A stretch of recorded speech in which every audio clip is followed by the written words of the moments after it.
मैं आपको पढ़ाने जा रही हूँ परिचर्या के मूल सिद्धांत। परिचर्या के मूल सिद्धांत में सबसे पहले परिचर्या शब्द कैसे बना है, सब इसकी उत्पत्ति कैसे हुई है। तो परिचर्या जो शब्द है उसका पर्यायवाची होता है शुश्रूषा। शुश्रूषा मतलब सेवा करना या आज्ञाकारिता।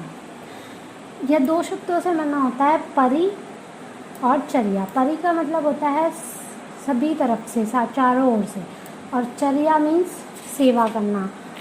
तो इसका मतलब हुआ कि रोगी की चारों ओर से, रोगी की सम्यक प्रकार से सेवा करना, कि उसको औषध देना, उसकी पूर्णतः देखभाल करना, जैसे शारीरिक देखभाल और मानसिक दोनों प्रकार की देखभाल करना,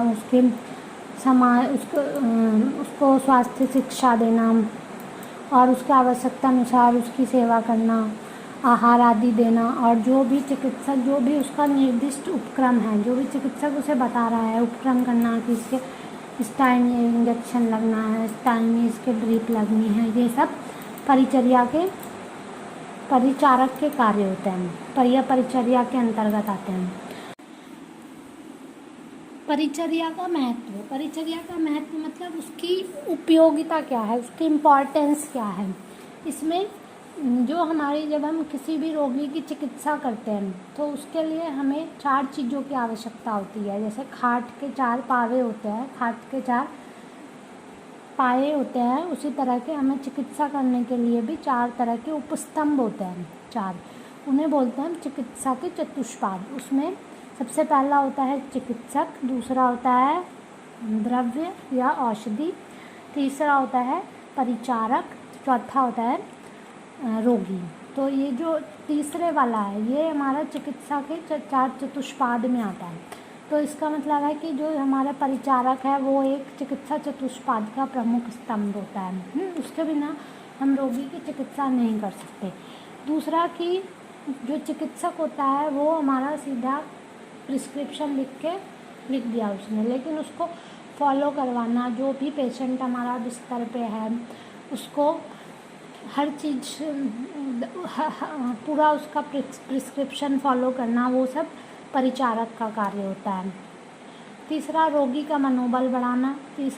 चौथा कि रोगी की जो दैनिक प्रगति है, जो भी उसको डॉक्टर दवाई दे रहा है वो उसे आराम कर रही है नहीं कर रही है, उसका बीपी कम हो रहा है, उसकी जो भी उसे दिक्कत हो रही है वो कम हो रही है कि ज़्यादा हो रही है, वो सब देखना, वो सब परिचारक का कार्य होता है। और उसका ये सब कार्य जो होता है, उसको औषधि देना, उसको पथ्य के बारे में बताना, और उसके अनुपान की इसके खाने के बाद ये खाना है, ये खाना है, ये सब कार्य जो होते हैं वो परिचारक के होते हैं। तो ये हुआ परिचर्या का महत्व। अब है परिचर्या के सिद्धांत। परिचर्या के सिद्धांत में हम पहले की रोगी का मनोबल, परिचर्या के सिद्धांत में वैसे 4 सिद्धांत होते हैं। इसके स्वास्थ्य की उन्नति, मतलब उसके स्वास्थ्य की उन्नति करना, स्वास्थ्य को उसके प्रोग्रेस करना। तो दूसरा कि अस्वस्थता से बचाव, ठीक है, उसे कोई और बीमारी ना लगे उससे बचाव करना। स्वास्थ्य की पुनर्प्राप्ति मतलब उसका रिस्टोर करना, उसके स्वास्थ्य को और बढ़ाना, और जो भी वेदना उसे हो रही है उससे मुक्ति करना, और उसका जो मनोबल बढ़ाना, उसकी और उसके सिद्धांत में यही आता है पहले कि जैसे कोई सर्जरी का पेशेंट है तो उसको प्रिपेयर करना पेशेंट को, उसके बाद उसके जो सर्जरी हो गई या उसके बाद उसकी ड्रेसिंग वगैरह करना, ये सब परिचर्या के सिद्धांत में आता है।